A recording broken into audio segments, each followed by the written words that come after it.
fascinating biblical discoveries have been uncovered at ancient Shiloh. This is where Joshua divided the land between the 12 tribes, where Hannah prayed for a son, and where the tabernacle stood for 400 years.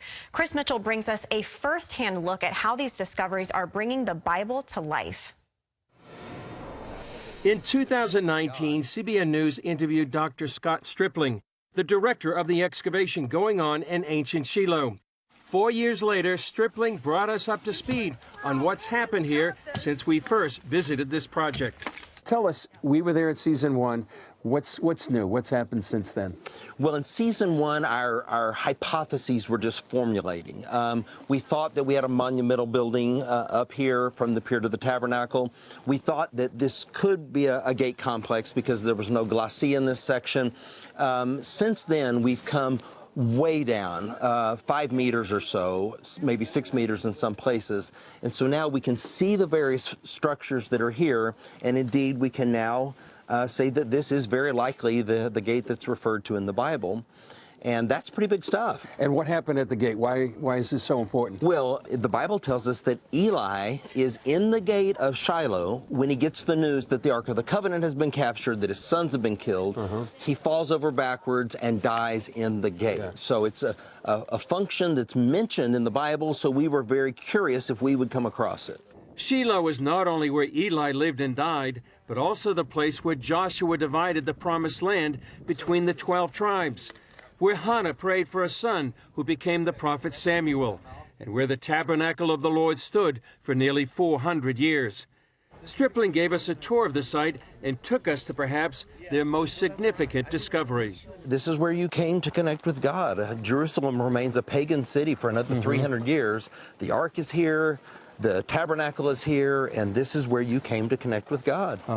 And you've you believe you've found actually the tabernacle. Well, you know, I'm not ready to say I know for certain, but I'll tell you what we do have is a building that is matching the dimensions of the tabernacle.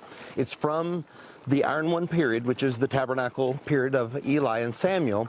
And you're actually standing right now, Chris, on this wall right here.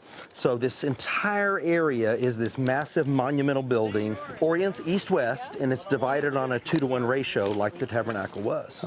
So east-west is what the Bible says it faced? That's right. The Bible says that. And 2-to-1, what does that mean? Well, the holy place and the most holy place. Yeah. So the Holy of Holies, if we're correct in our theory, would be right in here. This, between these walls, would be where the Ark of the Covenant was. Can we go in? Let's go. Come on. All right. What are we walking into right now? This is the wall that would separate the holy from the most holy. Okay? So you're entering into the Holy of Holies. All right? So there's this big wall on your right. Down here you can see where we've reached the bottom. This is preserved to 2.1 meters. And this is floor level. So this whole area in here, about where we're standing, come on with me here. All right, you're probably standing where the Ark of the Covenant was.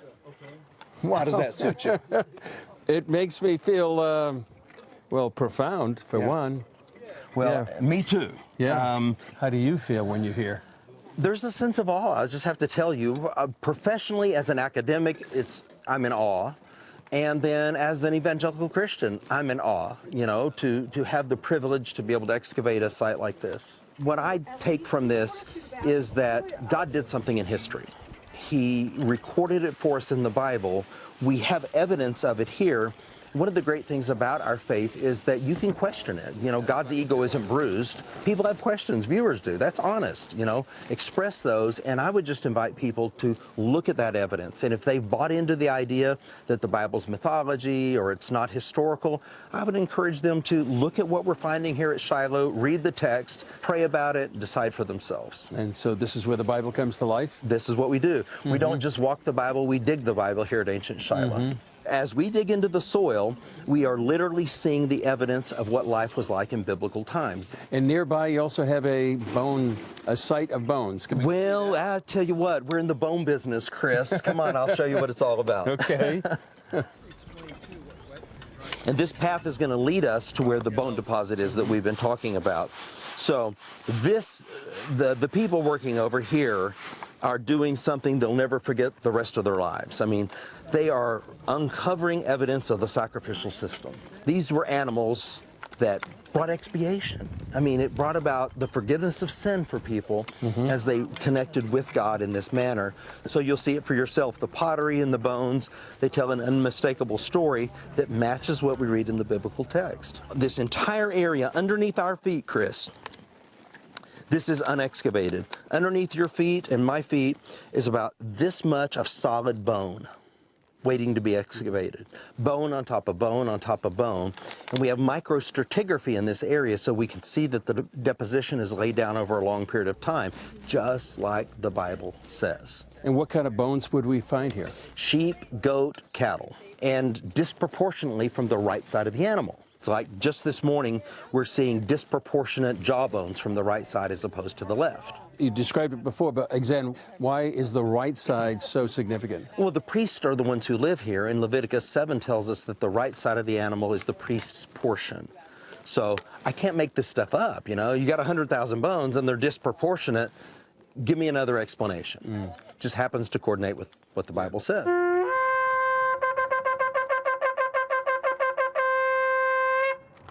A shofar sounds to mark the end of the workday.